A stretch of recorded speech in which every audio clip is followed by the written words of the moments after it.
Y ahí ya está. ¿Listo? Esperemos que cargue. ¿Por qué ya?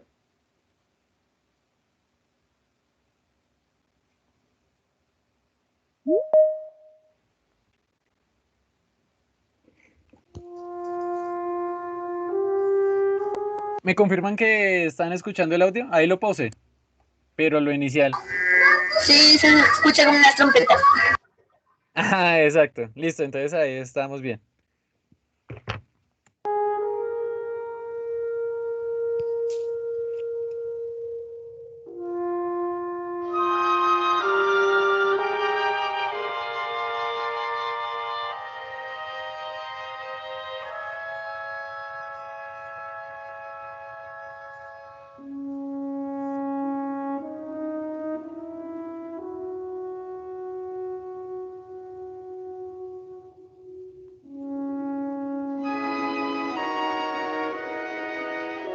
Pero lo voy a adelantar un poquito porque acá los 3 minutos es simplemente nombrando todos los títulos que tiene el hombre de que nos va a hablar acerca de eso. Tiene demasiados.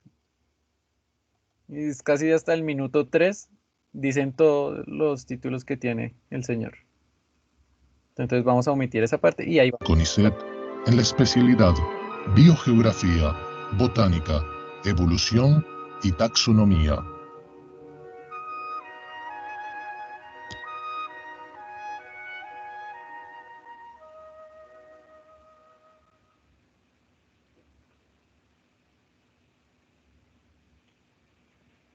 Si uno quiere hablar de evolución, deberíamos primero definirla.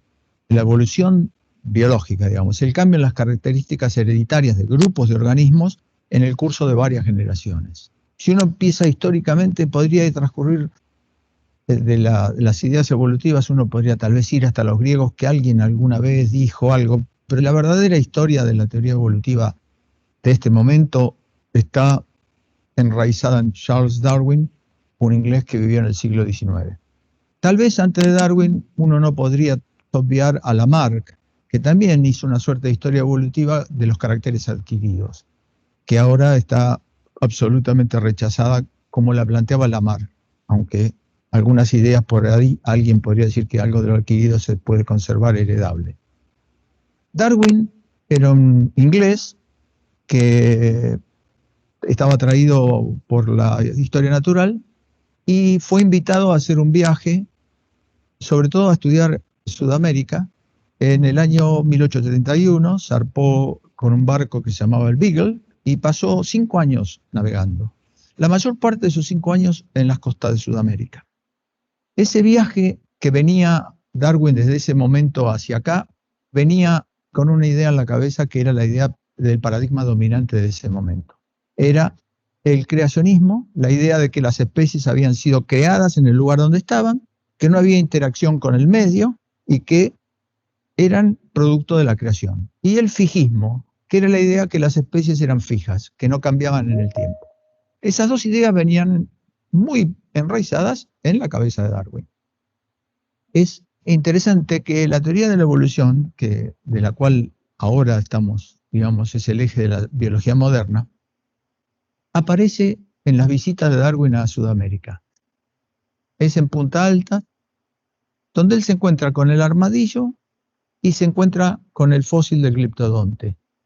Y ahí ve cómo en el tiempo hay similitudes entre lo que estuvo en el pasado con el presente, pero a su vez hay diferencias. Y eso empieza a abrirle la cabeza. Cuando va a la Patagonia se encuentra con dos ñandúes, especies hermanas o muy emparentadas, que están una junto a la otra.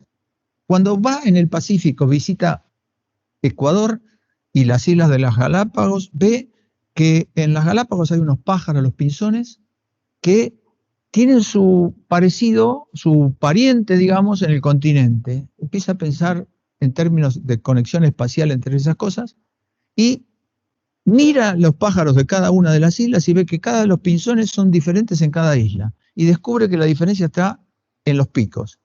Cuando empieza a mirar, y ya de vuelta, de retorno de su viaje, descubre que cada pico que él veía diferente en cada isla era porque en cada isla estaba ese pico adaptado a comer. Por eso existía.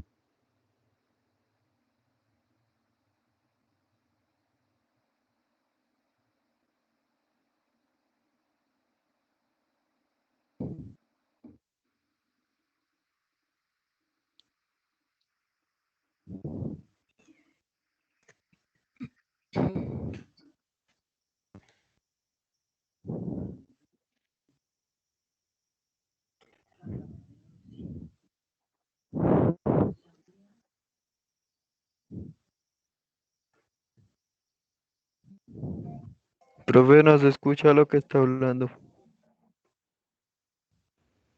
Ahora sí, listo. Entonces, bien les decía que en ese video lo que nos hacen primero es un recuento histórico acerca de lo que era evolución, comenzando por Charles Darwin. Pero ahí nos dicen que Charles Darwin no fue precisamente el primero a hablar de evolución. Había otros personajes, otros científicos que hicieron eso mismo. Sin embargo, pues sus afirmaciones no fueron de todo correctas, pero obviamente se supo hasta mucho tiempo después de darse tales afirmaciones. Ese es el caso puntual de Jean-Baptiste Lamarck. Lamarck decía que las características se tendían a heredar y dependía del uso o el desuso de los órganos que tuviera una determinada especie. Y el ejemplo más claro de la teoría de Lamarck era el de la jirafa, que se acuerdan que lo veíamos el año pasado, que si la jirafa estiraba mucho su cuello en el tiempo de vida, sus descendientes iban a aparecer con la misma característica. Sin embargo, hoy en día se sabe que eso no es correcto. Supongamos que usted se pone a practicar básquetbol y practica mucho, mucho, mucho, entonces necesariamente esa condición que usted tuvo en el tiempo de vida y luego tuvo sus descendientes, sus hijos, pues sus hijos no necesariamente van a tener esa característica, porque esas características no son heredables. ¿Listo? Entonces Jean-Baptiste Lamarck pues estaba equivocado por esa parte. Después vino Charles Darwin con su libro El origen de las especies. Y es un libro que abrió como la mente de las personas, porque hasta ese momento, ¿cuáles eran las teorías que permitían explicar el origen de los seres vivos? ¿Cuáles eran esas dos teorías que le mencionaron allí? ¿Alguien que recuerde cuáles fueron las que se mencionaron? Profe, creo que una fue el fijismo, creo, Sí, muy bien, fijismo. que trataba de que, digamos, decían que, digamos, los animales no cambiaban. Exactamente. ¿Y la otra era?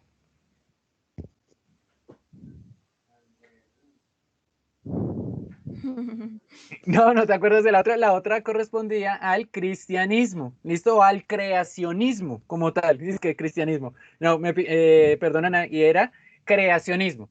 Entonces, creacionismo, pues que había una fuerza sobrenatural y que había puesto acá en la tierra todas las especies como las vemos hoy en día.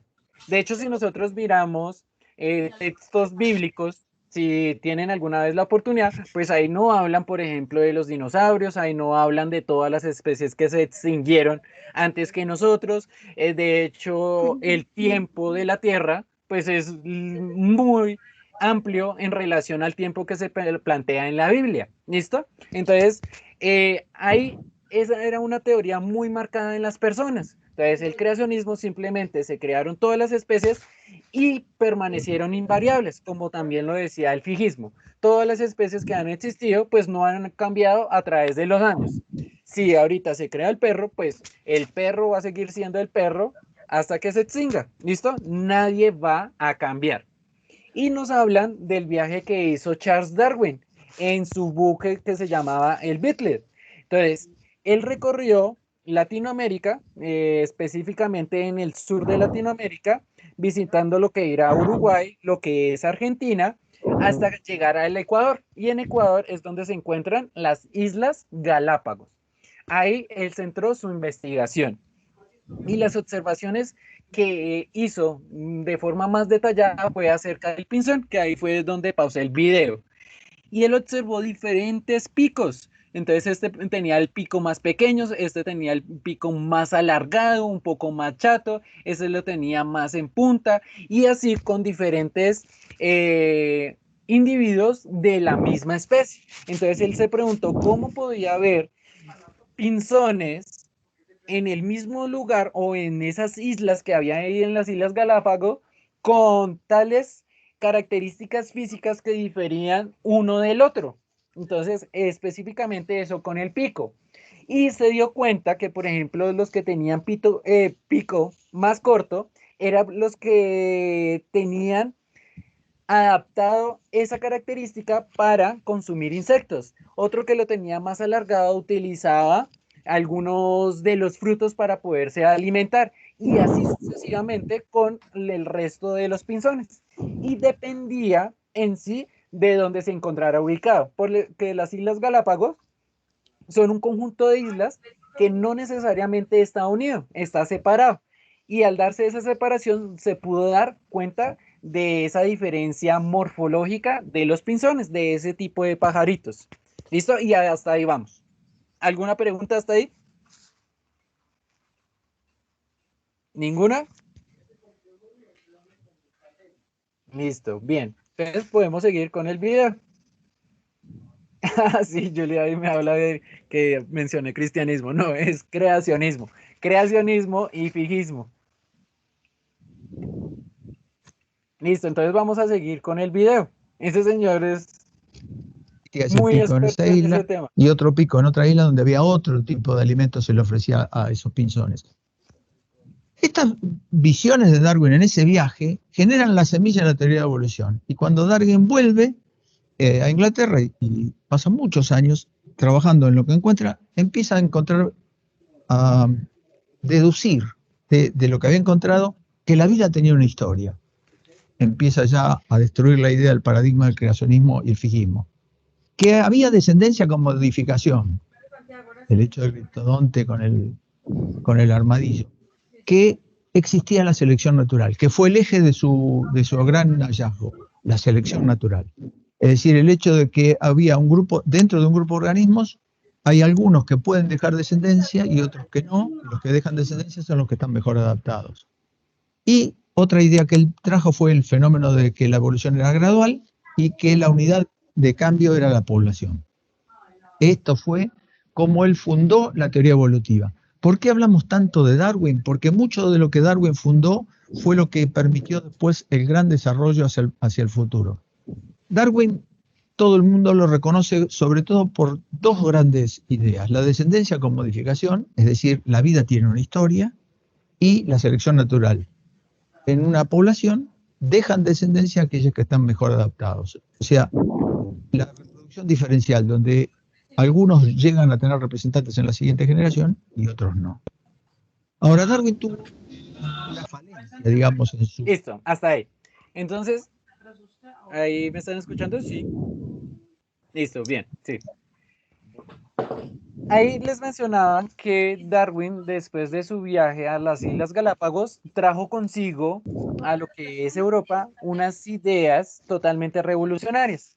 Una de esas ideas era que obviamente había una historia de las especies y que esa historia de las especies se había podido dar por selección natural. También incorporó la idea de la variación de las especies en la descendencia. También habló que la unidad fundamental del cambio, pues eran esas modificaciones precisamente que se daba a nivel poblacional. ¿Listo?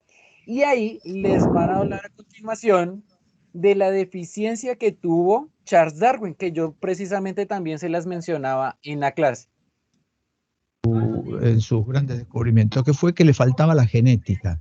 En ese momento del contexto en el que vivía no había una explicación para cómo se producían los cambios para que los pinzones tuvieran esos picos y a su vez fueran seleccionados por la selección natural. O sea, Darwin de alguna manera hizo un gran descubrimiento, pero incompleto. Interesante, había un monje en la República Checa en ese momento, Mendel, que estaba de alguna manera iniciando los estudios genéticos que se hubieran complementado con Darwin. Pero ¿qué pasó? Nunca se encontraron esas dos ideas. Incluso a principios del siglo XX, algunas de las ideas de Darwin fueron, como la selección natural, fue reemplazada por la idea de que había cambios mutacionales, es decir, cambios genéticos. Listo. ¿Cuál fue la deficiencia de la teoría que expuso Charles Darwin? Que ahí se las mencionan. Que era falta de genética. Entonces no estaba relacionado con la genética. De hecho, en ese entonces no existía ni siquiera el término de genética. No se sabía exactamente qué había en las células. No se sabía de la existencia de los cromosomas y mucho menos se sabía la existencia del ADN, que es la molécula que en última se tendría a heredar. ¿Listo? Entonces, como yo se los había mencionado, casi por la misma época, pues los dos hicieron sus propios descubrimientos. Por un lado, estaba Charles Darwin, que hablaba de la evolución, que decía que se desarrollaba por selección natural, sin embargo, pues no sabía explicar muy bien por qué se producía un cambio generacional en esas especies. Mientras Mendel, pues estaba ahí con sus chícharos, con sus alberjas, con sus plantas de guisantes, descubriendo las leyes de la herencia. ¿Listo? Entonces que nosotros veíamos la ley de la uniformidad, que las tres leyes que nosotros vimos el año pasado, y eso fue lo que le faltó, pero era por lo mismo, pues no había comunicación y de hecho, 25 años después de que murió Gregorio Mendel, pues se dio importancia a ese estudio que que él había realizado. De hecho, él murió sin saber las grandes aportaciones que le había dado al mundo a través de sus estudios con las plantas de guisantes. ¿Listo? Y obviamente el trabajo de él fue el que inició todo ese proceso. Y pasarían muchos años, como bien se los dije, 25 años, para que otra persona entrara a mirar el trabajo que hizo Mendel y pues le diera la importancia que debió haber tenido desde el primer momento en que publicó sus observaciones. ¿Listo? De hecho, una persona que rescató esos trabajos fue la persona que dio el nombre a ese campo de la biología como genética. Pues vamos a seguir. Genéticos, de los cuales vamos a hablar más tarde. Y había como una suerte de digamos, de falta la explicación de Darwin, como que faltaba algo que era la explicación genética de por qué los cambios aparecían. Estaba explicado por qué unos sobrevivían, pero no explicaba por qué aparecían los cambios. Interesantemente, si uno vuelve a Darwin, y vuelvo a Darwin con insistencia porque Darwin es un poco inevitable para entender la biología moderna, Darwin tuvo una idea extraordinaria que fue descubrir la historia de la vida, fue descubrir que la vida tenía descendencias, ancestros, y descubrir la selección natural. Eso después vamos a ver hacia el final de nuestra conversación cómo eso impactó en la sociedad. Hubo un impacto social, más allá de impacto en la biología como disciplina. Fue interesante una cosa, si uno habla de evolución y Darwin, que cuando le contaron la selección natural a Huxley, uno de los amigos de Darwin, Huxley dijo, ¿pero por qué no se nos ocurrió antes? Y ahí está la idea de que a veces las ideas, grandes ideas, cuando alguien las descubre, las vemos con familiaridad, como que se nos pudo haber ocurrido a nosotros.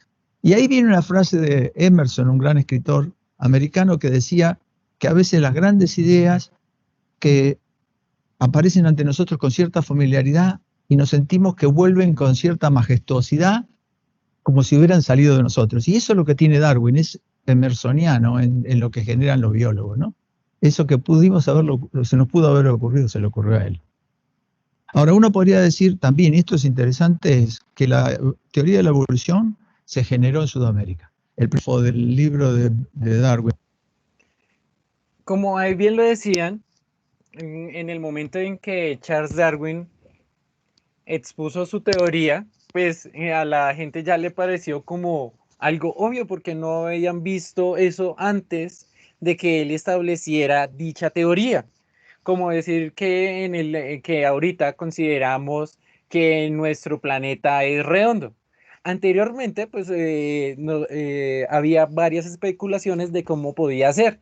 De hecho, nosotros nos enfocamos de que solamente existía nuestro planeta y no había un universo fuera de él. Hoy en día lo sabemos y lo vemos como algo que es relativamente obvio para las diferentes personas, pero en esos tiempos, pues obviamente no era de esa manera, así como él lo exponía. Entonces, Charles Darwin vino con su teoría, dijo que las especies evolucionaban, que se modificaba una se transformaba en sí en otras especies diferentes y por eso se apreciaba la amplia diversidad que se podía visualizar en la actualidad. Pero entonces, cuando él habló de eso, pues ya abrió el campo, abrió los ojos de las personas, de la comunidad científica, y pues se decidió pues seguir trabajando con base en esos aspectos que él había establecido.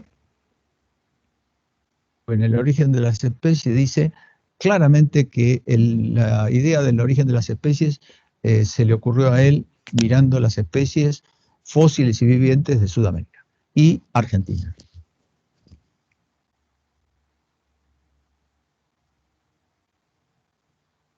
Si uno continúa en la historia, habíamos quedado con que Darwin tenía una teoría de la evolución, pero que estaba incompleta, y que de alguna manera los genetistas que tenían otra manera de ver en ese momento, no, digamos, había como una contradicción. En la década de 1940 aparece lo que ahora se llama la teoría sintética de la evolución, que ha tenido cambios. Pero ¿cómo aparece? Aparece porque un ornitólogo, Ernst Mayr, alemán, un americano botánico, Stebbins, un americano paleontólogo, Simpson, muy relacionado con el Museo de la Plata, un ucraniano, genetista Dobzhansky, independientemente, pero de alguna manera interconectados entre ellos, generaron lo que se llama la teoría sintética de la evolución. Lograron reunir la genética con la selección natural. Y entonces ahí apareció el ornitólogo, el genetista, el botánico y el paleontólogo, de alguna manera cada uno con su mirada, construyeron lo que es la teoría sintética de la evolución, donde juntaron las ideas de Darwin con lo que le faltaba, que era la genética. Y ahí uno encuentra la gran revolución de la biología evolutiva del siglo XX. A partir de ahí ha habido grandes cambios y ahora yo no sé si podemos seguir llamando la teoría sintética, pero démosle ese crédito porque esa gente ha sido extraordinaria. Y ese crédito que le damos ha cambiado muchísimo y yo diría con una segunda revolución que es a fines del siglo XX y en la que estamos ahora, que es la capacidad del análisis molecular que aparece en 1953 con el descubrimiento de Watson y Crick del ADN y la posibilidad en este momento muy fácil de secuenciar los ADNs, y eso ha hecho una gran revolución en poder entender muchas de las relaciones entre los organismos y gran parte de lo que ahora se llama biología evolutiva molecular. Y a su vez, las computadoras han permitido que cálculos matemáticos muy sofisticados, que son muy difíciles de hacer a mano, combinando, después vamos a hablar, la reconstrucción filogenética, esa revolución de moléculas y computadoras hace que estemos en lo que yo llamaría la segunda revolución de la teoría sintética de la evolución.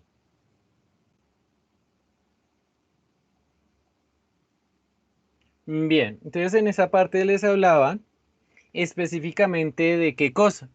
Les decían que hubo 4 científicos que desarrollaron, de hecho es el nombre de este video, la síntesis evolutiva moderna, que era la integración de la teoría de la evolución por selección natural de Charles Darwin. También involucraba los aspectos básicos de genética que había desarrollado Gregor Mendel. También incorpora la variación como motor de la variabilidad de las especies y también involucra la genética poblacional. Entonces, cuando se unen todas esas cosas, pues se crea una nueva teoría y que se denomina teoría sintética o síntesis evolutiva moderna o sintética moderna. De hecho, también tiene otros nombres diferentes. También se le conoce como neodarwinismo, que eso también lo veíamos el año anterior. Ahora bien, dice que hubo diferentes aspectos, descubrimientos que permitieron conllevar a la formación de esa teoría. ¿Qué avances en la tecnología, qué avances científicos permitió que se llegara hasta allí? ¿Cuáles eran esos avances científicos que se hicieron? El descubrimiento del ADN. Listo, muy bien. Uno era el descubrimiento del ADN por parte de esos 2 estadounidenses, James Watson y Francis Crick. Y sin olvidar a Rosalind Franklin, que fue la mujer que fotografió por primera vez el ADN en rayos X. Listo. ¿Qué otro avance?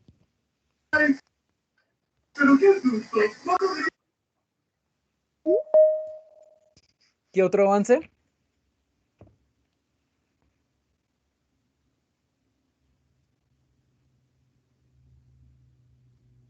¿Qué otro avance hubo?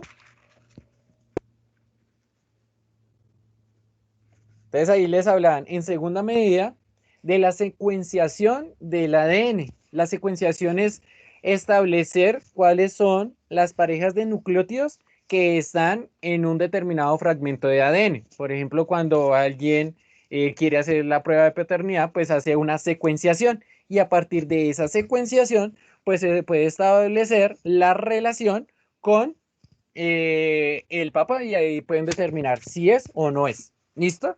Y de hecho no únicamente se utiliza con ese propósito, ese es el propósito como más irrelevante, por decirlo de alguna manera. El propósito real es poder comparar esas secuencias de una especie con otra especie.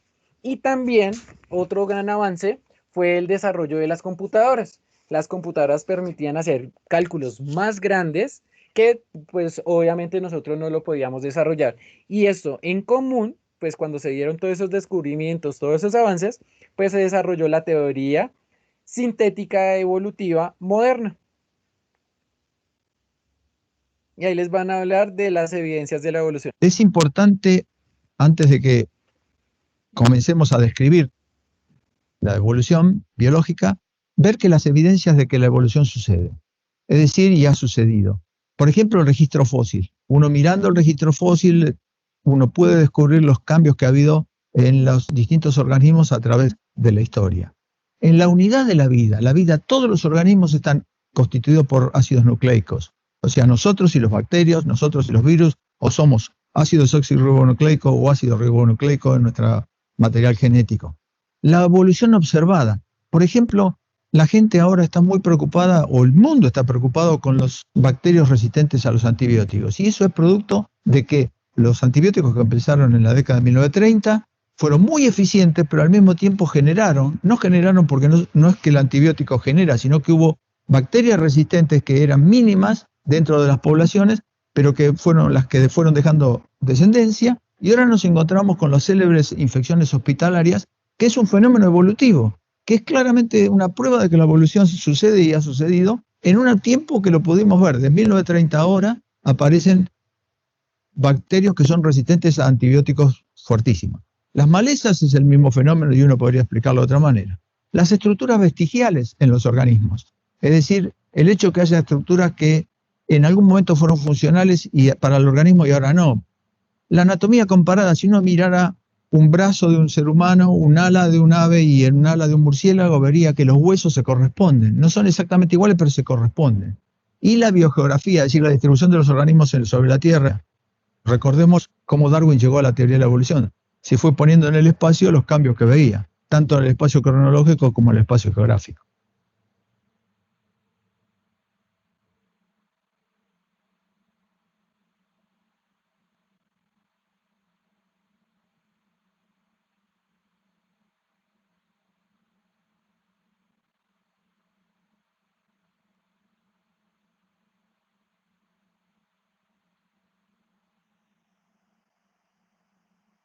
Bien, ¿cuáles eran las evidencias de la evolución que allí les mencionaban? El registro fósil, Muy bien, el registro fósil. ¿Qué más? evolución observada y cambios teológicos y gráficos. Listo, bien, algo así. Pero estaba antes, en primera medida, la que ustedes me hablaban de registro fósil, la otra era anatomía comparada, es decir, comparar algunos órganos con otros. ¿Listo? Entonces ahí observamos las estructuras vestigiales. ¿Y qué eran las estructuras vestigiales?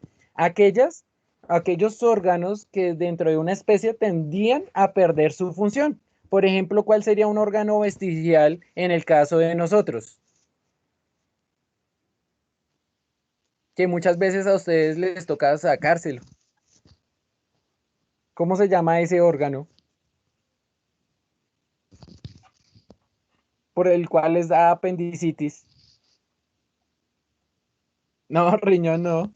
El apéndice. El páncreas. Sí se llama la apéndice, ¿listo? Y el apéndice tenía pues obviamente una función de poder digerir las semillas. Sin embargo, con el paso del tiempo, ese órgano ha perdido su función. ¿Listo? Y, por ejemplo, si nosotros tomamos la morfología de una ballena de forma anterior, pues tiene unas ciertas estructuras en la cola, como si tuviera patas, ¿listo? En vez de la aleta grande que ellos tienen. Entonces, eso es un órgano vestigial que se tendió a modificar, a cambiar, a perder a través del paso del tiempo, ¿listo? Lo que les decía, Dana, tiene la función de hacer el proceso de digestión de las semillas, pero ya se ha perdido esa función. Bien, y también creo que les mencionaba otra. Sí, lo de la zona geográfica, la biogeografía. Entonces, dependiendo del lugar donde se encuentre una determinada especie, pues también es una señal evolutiva. Entonces, ahorita les van a empezar a hablar de la biología evolutiva. La biología evolutiva es la parte de la biología que estudia la evolución biológica. Tiene dos enfoques, es decir, cuando uno quiere ver cómo va a mirar la evolución que sucede, hay dos cosas que uno va a mirar. Primero, la historia de la vida sobre la Tierra. Es decir, hace 3.500 millones de años apareció la vida, una molécula que adquirió la capacidad de reproducirse, de dejar descendencia, y que cada tanto se equivocaba, que eso son la variación que aparece. Reconstruir esa historia de la vida es una de las tareas de la biología evolutiva. Y la otra es, ¿cuáles procesos producen esa historia de la vida? ¿Cuáles procesos son los que hacen la equivocación del cambio? ¿Cuáles son los procesos que eligen, digamos, entre comillas, quién sigue en el juego de la evolución, quiénes siguen jugando en la siguiente generación? Esas dos maneras son los dos grandes enfoques que tiene la biología evolutiva del siglo XXI. Reconstrucción filogenética, es decir, reconstrucción de la historia de la vida. La palabra filogenia viene del siglo XIX, que es historia de la vida, la generó un ecólogo Haeckel en 1863, y ahora se la usa mucho porque es lo que gran parte de la biología evolutiva hace, reconstrucción filogenética. Y la otra es cuáles son los procesos que generan la historia de la vida.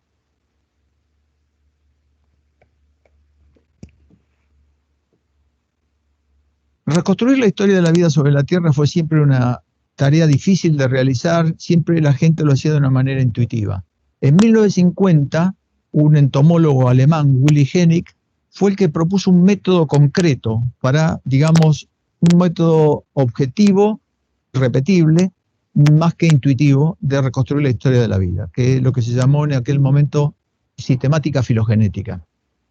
Esta sistemática filogenética fue un método que, interesantemente, el primer lugar que se aplicó fue en Tucumán, Argentina, porque hubo exiliados después de la Guerra Mundial que vinieron de Alemania y de los países de Europa del Este y traían la idea que Hennig había traído y la publicaron probablemente uno de los primeros trabajos. Y la Argentina también publicó Eudeva, la editorial universitaria, publicó en la década de 1960 el libro de Hennig, antes que se publicara, digamos, antes que se publicara en otros lugares del mundo. O sea que Argentina tuvo que ver en eso, por lo menos en ser receptiva a las ideas de reconstruir la historia de la filogenia. Ahora, cuando se empezó a hacer con más detalle la historia de la filogenia, se dio cuenta que era una cosa que exigía mucho cálculo, porque comparan distintos caracteres morfológicos, muchos caracteres, y con, digamos, con generalmente muchos organismos. Eso implicó que era imposible de hacer si no hubieran existido las computadoras. Entonces, la aparición de las computadoras a fines, digamos, en la biología aparece en la década del 60, hace que el método de Hennig se empieza a hacer más sofisticado, mejorado, y empieza a transformarse en algo totalmente de todo momento, gracias a la aparición de las computadoras. Luego aparece otra revolución, aparece la revolución que ya hablamos, de las moléculas. Entonces aparecen muchas secuenciaciones de muchos organismos y se permite incluso comparar organismos que eran incomparables. No podríamos comparar cómo comparamos el hombre con una bacteria en cuanto a caracteres si no tenemos nada en común, pero sí tenemos el ADN en común. Con la secuencia permitió que las reconstrucciones fueran mucho más amplias.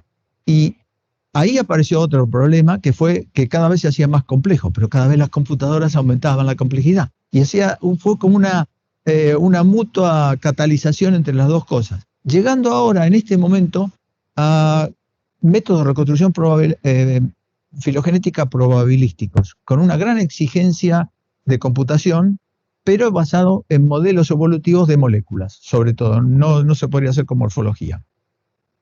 Y ese es el momento de la gran reconstrucción filogenética. En este momento, la cantidad de reconstrucciones que se están haciendo es muchísimas. Hay una reconstrucción incluso filogenética de un árbol de la vida, donde uno podría directamente a todos los organismos que conocemos ponerlos en un árbol de la vida, una suerte de genealogía, un árbol donde uno pueda ver quién es pariente de quién. Entonces, específicamente, ¿a qué se refiere la filogenética? La filogenética es una rama de la biología encargada de determinar la filogenia.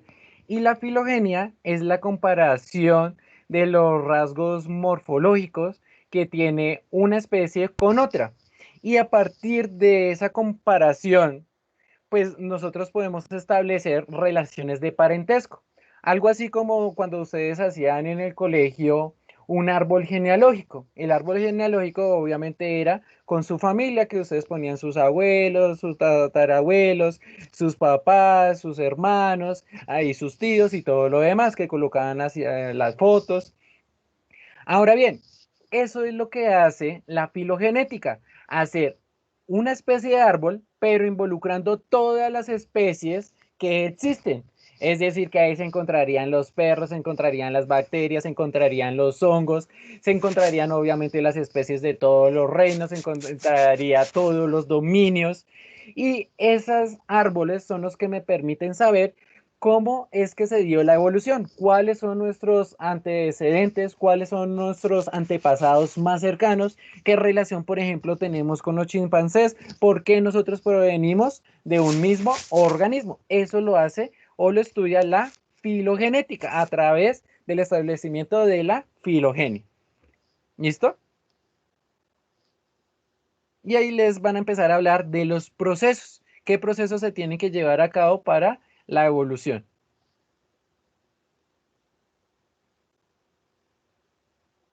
Si vamos al otro aspecto, vimos la reconstrucción de la historia de la vida, vamos a qué procesos causaron los cambios que vimos de la vida.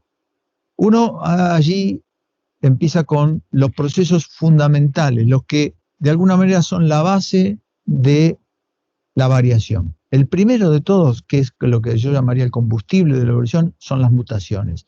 Son los cambios que en los genes o en los cromosomas se dan, son equivocaciones en la replicación. Es llamativo que una equivocación termine generando cambios, pero esa equivocación, es decir, ese gen o ese cromosoma que tiene un cambio heredable, es el combustible primario de la evolución.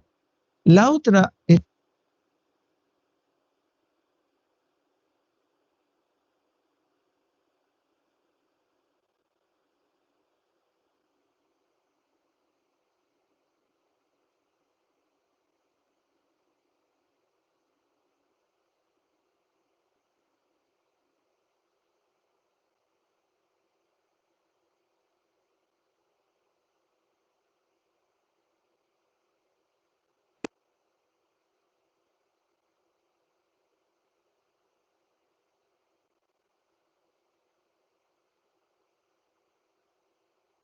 ¿Profe, se supone que estás hablando? Ay, ahora sí estoy hablando. ¿Listo? Es que se me olvida. Bien, entonces ahí les hablaban de las mutaciones y les decían que fue el motor que permitió originar esos cambios graduales que mencionaba Charles Darwin para que se produjera en últimas el cambio en las generaciones que conllevara al origen de diferentes especies. Entonces les estaba diciendo que íbamos a dejar hasta acá y la próxima clase pues, seguíamos viendo el mismo video para poder ver todos los términos que allí se mencionan y poder relacionar la selección natural con eso que nos van a decir, que es la mutación, la recombinación genética y todo lo demás. ¿Listo? Entonces ya les paso la asistencia, no se vayan a ir.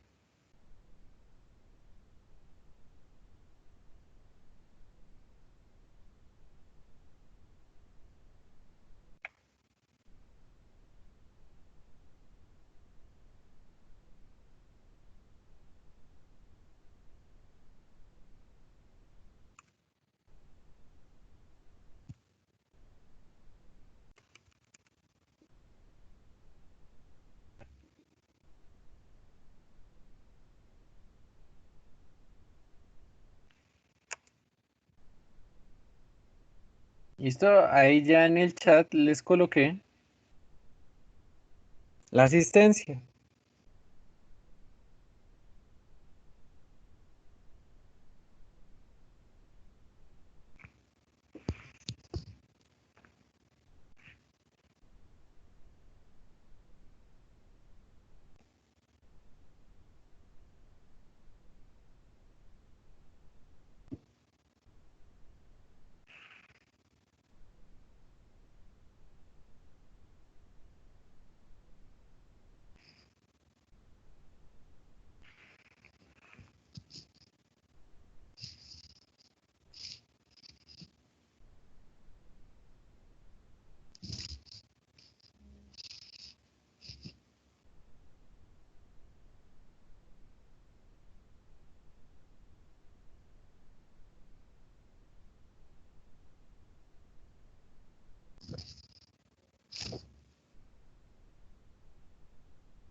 Estos niños, entonces si ya acabaron,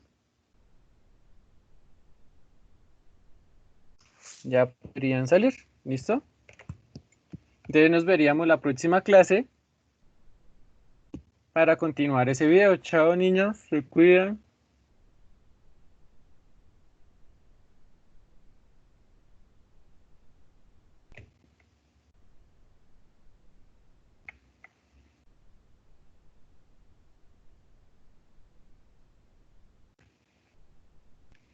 Chao Laura, chao Juliet, chao Angie.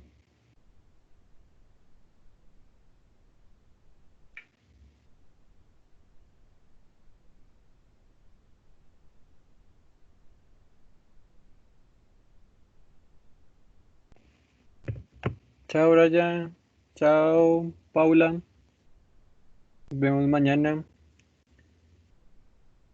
Sí, les voy a dejar algo relacionado con lo que estamos viendo. Chao Julie, chao Mafe, chao Samuel.